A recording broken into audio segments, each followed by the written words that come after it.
എടാ ഞാനെന്നാ വീട്ടിലോട്ട് പോവാണേ. നീ പോവാണോ? ആ പോവാടി. ഓഡിറ്റോറിയത്തിലെ പരിപാടിയൊക്കെ കഴിഞ്ഞാൽ നേരെ വീട്ടിലോട്ട് എത്തിക്കൊള്ളാന്നാ മമ്മി പറഞ്ഞേക്കുന്നേ. എടി കുറച്ചു സമയം കൂടെ കഴിഞ്ഞിട്ട് പോവാടി. പോടെ, നീ ആന്റിയുടെ കൂടെ അല്ലേ തിരിച്ച് വീട്ടിലോട്ട് പോന്നേ? ആ അതെ, അമ്മ ഇവിടെ എവിടെ ഉണ്ട്. അമ്മ ഇനി ഇവിടുത്തെ സംസാരമൊക്കെ കഴിഞ്ഞിട്ട് ഇനി എപ്പ വരാനാണോ എന്തോ. ആ നീ ആന്റി വരുന്നതാ ഇവിടൊക്കെ ഇരിക്കെ. അപ്പൊ ശരിയടി, ഞാൻ പോവാട്ടോ. ടാറ്റാ.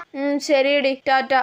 പക്ഷെ നേരത്തെ വരെ അവളുള്ളോണ്ട് ബോറടിയേ ഇല്ലായിരുന്നു. ഇനിയിപ്പോ ഈ ഓഡിറ്റോറിയത്തിലുള്ളവരെയൊക്കെ ഫേസ് ചെയ്യണമല്ലോ. തൽക്കാലം ഫോൺ എടുത്ത് വെച്ച് തോണ്ടിക്കൊണ്ടിരിക്കാം. ഞാൻ എന്തോ ഇമ്പോർട്ടന്റ് ആയിട്ടുള്ള കാര്യം നോക്കുവാണെന്ന് വിചാരിച്ചോട്ടെ. ആ അമൃതയെ വിളിച്ച് സംസാരിച്ചോണ്ടിരിക്കാം. അതാവുമ്പോ എന്തേലും മണ്ടത്തരങ്ങളൊക്കെ പറഞ്ഞിരിക്കാം. അവൾ എടുത്താ മതിയായിരുന്നു. ഹലോ, എന്താടി? എടി നീ എവിടാ? വീട്ടില്. എന്തൊക്കെയുണ്ട് വിശേഷം? സുഖല്ലേ? ഞാൻ ചോറ് കഴിക്കാൻ പോവാ, പിന്നെ വിളിക്കാടി.